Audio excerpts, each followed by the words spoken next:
Muito bom! No vídeo de hoje nós vamos falar sobre hipertrofia feminina. E às vezes você está com dificuldade no seu desenvolvimento muscular. Por algum motivo ele está travado. Nesse vídeo eu quero te ajudar a destravar isso. Eu quero te dar algumas ideias do que você pode fazer depois das 18 horas, o que você pode fazer no período da manhã, o que você pode fazer no período da tarde, como que você vai ajustar essa dieta, como é que você vai ajustar esse treinamento, para você então ter um desenvolvimento muscular. Só vale um destaque. É importante que você fique comigo até o final, porque senão você vai pegar trechos aqui e não vai entender o contexto, e por vezes eu vou formando todo o storytelling, vou formando toda a história aqui para dar a conclusão no final, tá certo? Então, em qualquer momento desse vídeo que fizer sentido para vocês, falar assim, pô, Dani, isso aqui fez sentido e eu vou fazer, vou aplicar no meu dia a dia, por favor, você só precisa se inscrever no canal. A única coisa que eu peço. E também, agora, já deixa o like da confiança para não esquecer. Lá no final, lá, pô, Dani, não gostei do vídeo? Aí você tira o like, tá tudo bem, a gente vai continuar amigo do mesmo jeito. Mas agora, para mim, é importante você deixar esse like. E olha só, eu sempre gosto de trabalhar com a verdade com os meus pacientes, ou com as mulheres que eu trabalho, enfim, né, com o pessoal que me acompanha, sempre com um jeitinho, com carinho, para não ofender, não desiludir, porque quem sou eu para tirar a meta de uma pessoa ou não, né? Mas dentro da minha consultoria online eu sempre falo do AME, né? Que é alinhamento de metas e expectativas. E quando a gente fala de desenvolvimento muscular, o que eu acabo observando nas mulheres? Que existem sim mulheres que têm uma característica genética para ter aquele shape mais cavalona, um shape ótimo em desenvolvimento muscular, que tem muito potencial em desenvolvimento muscular. Só que essas têm muita dificuldade em secar. Elas não conseguem ter uma redução do percentual de gordura. Normalmente a característica da atleta, vamos dizer assim, da pessoa que tem essa característica de desenvolvimento muscular, ela já tem mais uma certa retenção, ela já é mais pesada por si só. E aí vem a ideia do AME, né, do alinhamento de metas e expectativas, que essa mulher em si, em vez dela querer melhorar aquilo que ela tem como potencial, geralmente ela quer trazer para baixo, ela quer ser pequenininha, ela quer ter o shape Barbiezinho, o shape slim, o shape da magrinha definida. E aí eu falo, meu Deus do céu, cara, aí não me quebra as pernas. Por quê? Porque daí essa abençoada vai sofrer demais com a dieta. A dieta tem que estar sempre apertada, porque se ela solta a mão um pouquinho na dieta, vai reter líquido, pode ser que acumule gordura se ela comer em demasia. E às vezes ela tem muito mais potencial para fazer força, para ter desenvolvimento muscular, do que necessariamente ficar horas ali fazendo horas de ginástica, aeróbico para tentar secar. E a contrária também é verdadeira. Então é muito importante, porque provavelmente você deve ser essa segunda. Que aí você vê a mulher pequenininha, e cara, shapezinho tinha tudo para ser ali, ó, uma magra Pro Max, talvez um shape slim, aquele shape que você fala assim, pô, a menina treina, legal, bonitinho. Mas não, aí ela olha e ela quer ficar grande. Vocês percebem como vocês são interessantes? Porque a que poderia ficar grande quer ficar pequena, aqui a pequena que poderia desenvolver para ficar toda slim, toda bonitinha, pequenininha, não, ela quer ficar grande. Aí você fala, meu Deus do céu. E aí com todo o carinho do mundo, a gente começa a trabalhar isso. Pô, dá para chegar, mas para chegar você vai ter que fazer isso, vai ter que fazer aquilo ou aquilo outro. Bem, primeiro ponto interessante aqui, que normalmente a gente tem que conversar. Vamos começar pela base. Se você já treina, se você já faz dieta há bastante tempo, é nítido e notório que você vai ter a vontade de experimentar algum tipo de hormônio. E nesse caso, qual que é a minha opinião? Tá? E vale lembrar que minha opinião saindo da dieta e do treino não vale nada. Tá? Porque a atribuição técnica que eu tenho é para falar de dieta e treino. Mas a pessoa vai pensar em tomar algum tipo de hormônio, e aí eu vou trazer o que eu vejo de forma clínica. Para a mulher, quando não é atleta, basicamente eu acho que não vale a pena, de verdade. Isso ainda, na mulher atleta, ela tem que querer muito, porque a carreira pode acabar, mas os colaterais vão ficar. E aí tem que ver se ela está disposta a viver, conviver com esses colaterais. Mas vale também pensar assim e buscar um raciocínio que essa mulher que foi ou às vezes é atleta, ela já tem isso como estilo de vida. Então, o interessante é notar nela que se ela tem o estilo de vida, portanto, compete, cara, com certeza ela vai conviver com os colaterais, ela vai viver usando hormônio ali sem problema nenhum. Agora, existem as que podem ser, tá, que são iludidas, que, pô, cara, ela não treina, não faz dieta porque gosta, mas sim para competir. E aí é um grande problema, porque quando acaba a carreira, e a carreira vai acabar, é normal, ou vai diminuir a intensidade, ou a pessoa vai ter outras prioridades na vida, o que vai fazer ela tirar um pouco os olhos disso, aí é um problema, porque os colaterais vão ficar. E beleza, dentre os colaterais, quais são os colaterais que a gente pode ver? Cara, o primeiro assim, ó, que eu vejo que já é um erro das mulheres, é que normalmente o uso de hormônios ali deixa a mulher até mais retida. Então, veja lá, a mulher tá, um exemplo, com 20% de gordura. Aí ela, por algum motivo, chegou até a oxandrolona. Aí ela chega até a oxandrolona, mas ela vai pegar e em vez dela secar, ela fica com um aspecto de mais retido, fica mais inchado. Ah, fica mais durinha, tem um desenvolvimento muscular? Legal, tá ótimo, mas não fica ainda com aquela pele fina, certo? Mas beleza, se o objetivo dela é ter um desenvolvimento muscular, talvez esteja indo para esse caminho. Mas tem uma base muito importante que é a parte da dieta e do treinamento. Ontem, inclusive, eu estava falando com uma paciente nova da consultoria online, e aí ela pegou e ela comentou, né? Pô, Dani, você montou a dieta. No caso dela, ela veio com a demanda de eu fazer somente a dieta dela, porque ela já tinha uma outra personal lá, que acho que monta o treino há muito tempo. E ela falou, Dani, minha personal falou para eu fazer o treino assim, assim, assado. Só que no caso dela, ela queria secar, né? Eu falei, cara, nesse caso, a dieta manda e o treino segue. No caso da hipertrofia, é o treino que manda e a dieta segue. Por que eu quis dar esse contexto? Porque, beleza, agora você quer ter um desenvolvimento muscular, você já decidiu estar tomando um hormônio ou não, aí agora você veio para a parte entre dieta e treino. Qual que é mais prevalente?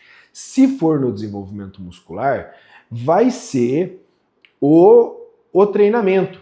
Por quê? Porque se eu subir de comida sem ter essa sinalização do treino, o que vai acontecer? Você vai acabar ganhando gordura. O metabolismo da mulher, ele é muito mais propício, ele tem muito mais capacidade de ter um acúmulo de gordura do que necessariamente o do homem, por características femininas. Então, todos os hormônios ali envolvidos com o ciclo menstrual da mulher já faz com que tenha uma capacidade de acúmulo de gordura. Então, por exemplo, você pega o estradiol, o estrogênio ali. O estrogênio ele é predominante na mulher, assim como a testosterona é predominante no homem, beleza. E o estrogênio faz com que forme as características femininas dessa mulher, e a testosterona faz com que forme as características masculinas no homem.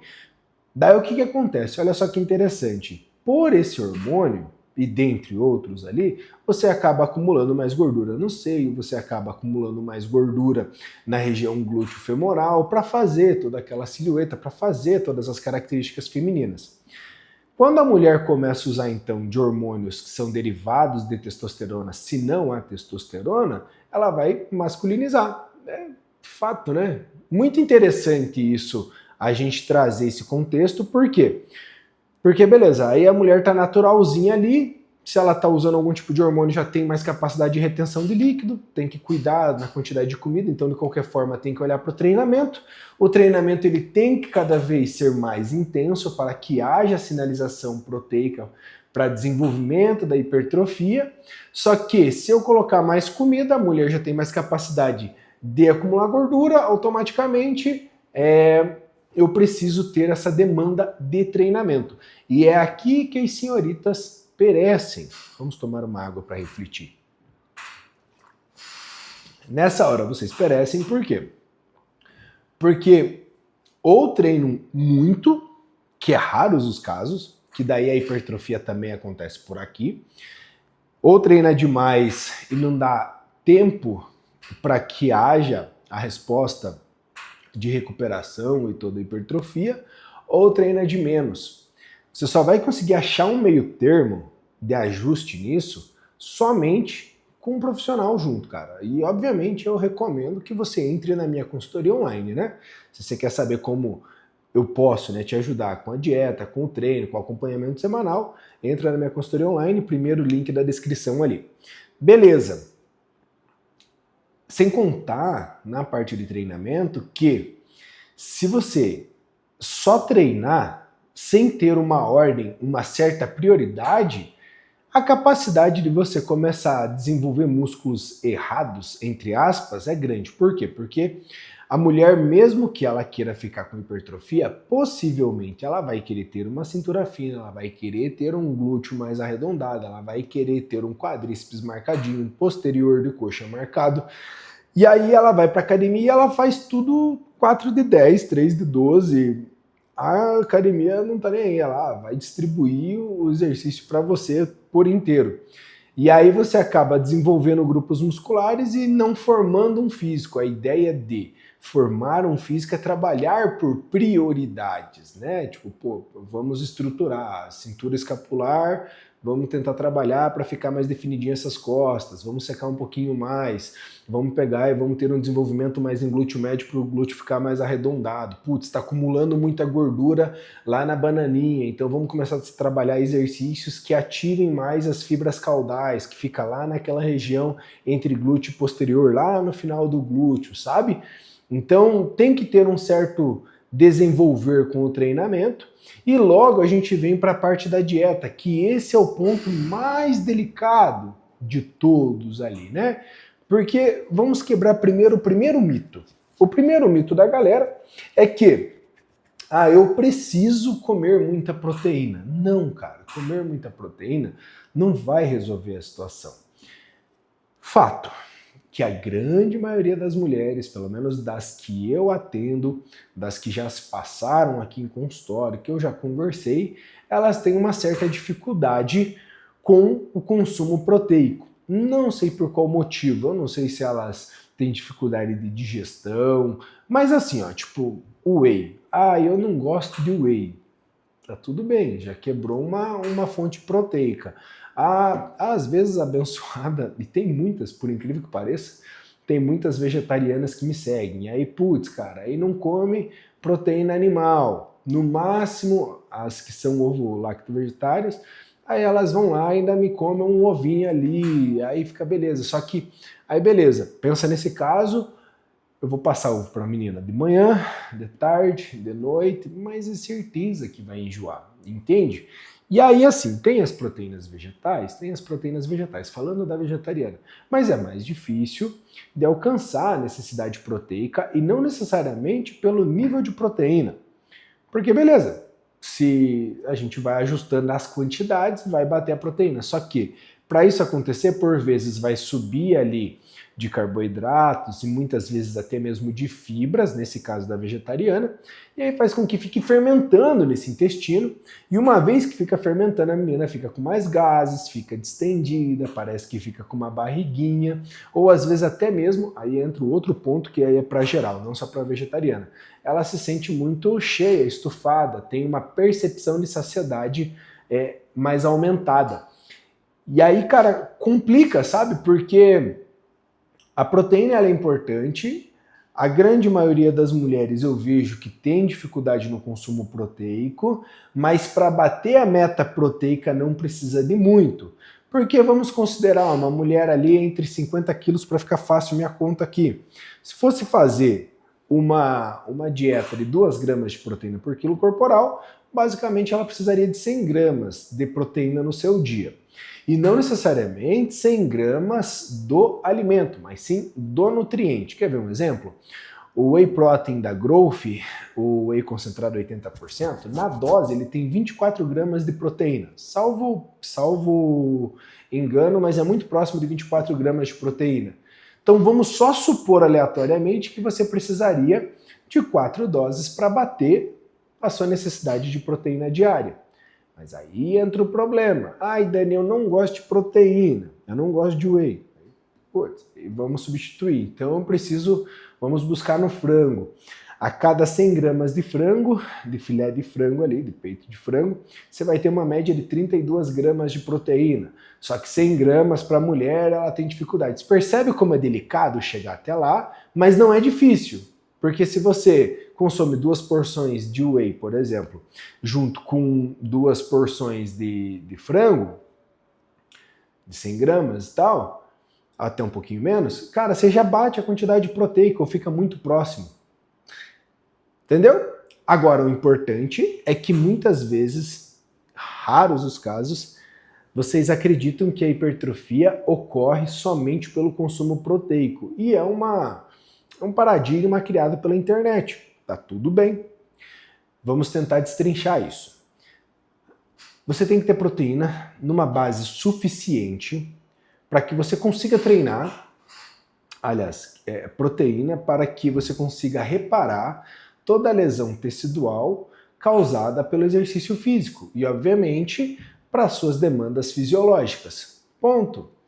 Agora, o volume muscular vai acontecer pelo consumo de carboidratos, porque ele vai gerar uma coisa chamada glicogênio sarcoplasmático.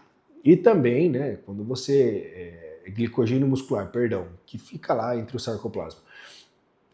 E, obviamente, com o treinamento com alta intensidade, você tem a capacidade de aumentar esses estoques de glicogênio muscular e, com isso, junto com essa hipertrofia sarcoplasmática, você faz com que o teu músculo fique mais cheio, entendeu? Então, às vezes o paciente, olha só, isso já deve ter acontecido com você, principalmente se você faz avaliação por bioimpedância, que eu não gosto. A pessoa fez tudo certinho. Durante o mês ela treinou. Durante o mês ela foi para academia. Ela conseguiu progredir carga. Ela conseguiu buscar intensidade no seu treinamento. Só que aí ela vai fazer a avaliação física e ela perdeu 1 quilo de massa magra. E aí bate o desespero na pessoa. Veja, massa magra é tudo que não é gordura. Então pode compor como vísceras, pode compor como músculo, pode compor como tecido ósseo. É magro, não é gordura. Então não quer dizer que seja tecido muscular. Aí, só que lembre, eu estava falando da hipertrofia sarcoplasmática. Então você consome mais água, você consome mais carboidratos, você está com treinamento mais intenso, você tem mais capacidade de encher esse músculo. Só que vamos supor, um dia você, sei lá, não se alimentou direito, não bebeu tanta água, você vai diminuir essa hipertrofia sarcoplasmática porque ela é mais volátil. O problema acontece quando você perde muito mais de 1 quilo ali de massa magra e aí a paciente começa a me relatar que, pô, Dani, tô me sentindo muito indisposta, tô sentindo fraca, não tô dormindo direito, não consigo progredir intensidade no treinamento. Aí pode ser que de fato você esteja atacando no músculo como um todo, na fibra, a gente chama de tecido miofibrilar, né? Na fibra do músculo de fato. Aí você perdeu massa muscular, aí é outra história. Mas em tese, para chegar nesse nível, é só se você, tipo, putz, pegou, sei lá, uma virose muito forte, ficou 15 dias parado ou mais, entende? Tipo, pegou uma gripe, bateu, tomou um trauma, alguma coisa assim que você fica muito tempo parado e daí também não se alimenta direito. Se for por volatilidade, não sei se seria essa a palavra, é normal subir um pouquinho, descer um pouquinho. Você conseguiu compreender isso aqui? E aí, beleza, o que você pode fazer em detrimento aos horários, né? Veja, tudo isso daqui eu estou falando de metabolismo feminino como um todo. Então, quando a gente pensa nesse raciocínio entre será que vai usar hormônio ou não, será que vai ter treino com intensidade ou não, logo vamos ajustar aqui que mais importante da dieta para hipertrofia é ter um consumo adequado de proteína e saber variar a quantidade de carboidrato de acordo com o treinamento. Montei essa linha de raciocínio, agora a gente vem para determinados horários. Então, por exemplo, vamos começar com dois hormônios interessantes aqui. O cortisol e a melatonina, que são hormônios que normalmente eles têm que estar em horários corretos. Por exemplo, a melatonina ela vai ser mais liberada no período da noite. né? Para que haja reparação, para que você consiga atingir o sono REM. Só que olha só, a melatonina, ela tem muito mais função. Tem gente que usa ela para dormir, né? Ah, porque se eu tomar melatonina eu vou melhorar a minha noite de sono. Nem sempre, cara, porque o teu corpo ele tem níveis ótimos de tudo. Se você colocar a mais, ele não vai melhorar por si só, entende? E olha só, essa pessoa que faz isso, normalmente ela tá com o hormônio errado no lugar errado, o hormônio certo no lugar errado. Porque normalmente essa pessoa que não consegue dormir à noite, ela tem dias estressantes, ela tá com problemas, talvez, não digo nem de ansiedade, mas daquele pensamento acelerado, de, sabe, a pessoa tá agitada, tá com muito estresse ali, e aí ela carrega o cortisol do dia para a noite, aí toma melatonina, acorda mais grogue, acorda mais cansada e fala assim, melatonina não funciona. Claro, não vai funcionar porque o problema não era a melatonina, o problema era você ajustar o seu cortisol.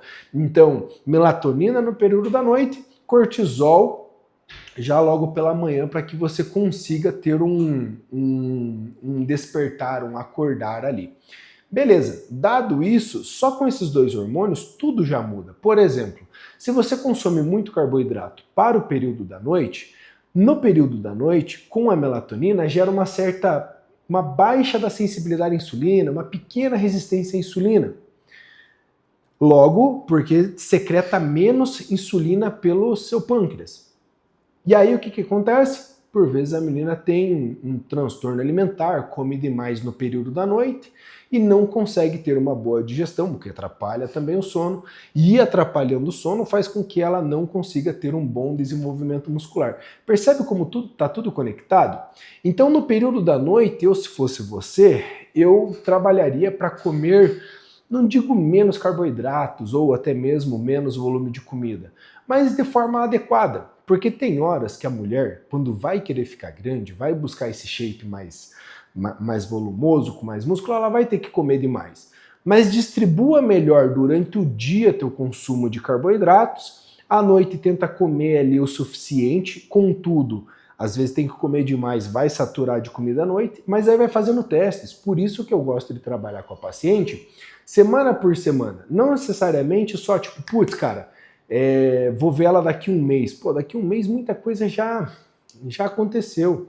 Então na consultoria online eu faço feedback semanal, feito feedback semanal eu consigo observar, porque vai me mandando fotos ali, eu falo, eu sei o que eu fiz na primeira semana, na segunda semana, na terceira semana, então eu consigo avaliar e saber o que eu estou esperando de cada mudança no plano para ver o físico daquela mulher se desenvolvendo. E é incrível, cara, quem é minha paciente que acompanha aqui, se puder, deixa aí nos comentários, que realmente a gente vê mudanças assim, ó, questão de 3, 4 semanas, você vê grandes mudanças.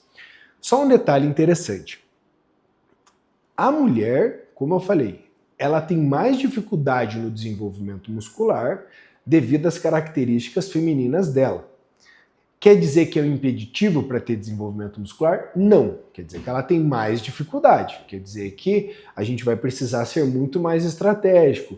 E por vezes nem sempre esse vai ser o objetivo. Por quê? Porque se eu subo de comida, ganha gordura, pô, mas daí quer peso na balança? Para trabalhar com o desenvolvimento muscular não é a mesma coisa do que trabalhar com emagrecimento. Então, na maioria das vezes, não dá para se basear no peso da balança, principalmente para a mulher. Entendeu? Porque se está subindo o peso na balança, mas você olha no espelho, está ficando com um percentual de gordura mais alto, às vezes, para homem já é difícil, o homem já não gosta disso, imagina para a mulher. Não é um impeditivo ter o desenvolvimento muscular, de forma alguma para a mulher. Contudo, é importante se basear mais no espelho, na evolução fotográfica e conseguir entender se ela está conseguindo recuperar bem, se ela está conseguindo dispor de um bom treinamento. E cara, a vida acontece. Aqui é uma troca de ideia de verdade. Eu tenho muitas pacientes, acompanho as pacientes ali no feedback semanal e é interessante, tipo, é raras as vezes que a pessoa consegue fazer 2, 3, 4 semanas tudo certinho. Aí, pô, tem um deslize, aí volta, recupera, aí tem outro deslize, volta, recupera. para se manter muito certinho assim, a pessoa já meio tem que colocar isso como prioridade, tem que gostar. Normalmente são pessoas relacionadas à área, né? Às vezes uma paciente que já é personal, às vezes uma mulher que já treina há bastante tempo, então isso já é a prioridade dela, ela gosta disso. Então as demais coisas que têm oscilações, não na sua característica de dieta e treino, tá certo?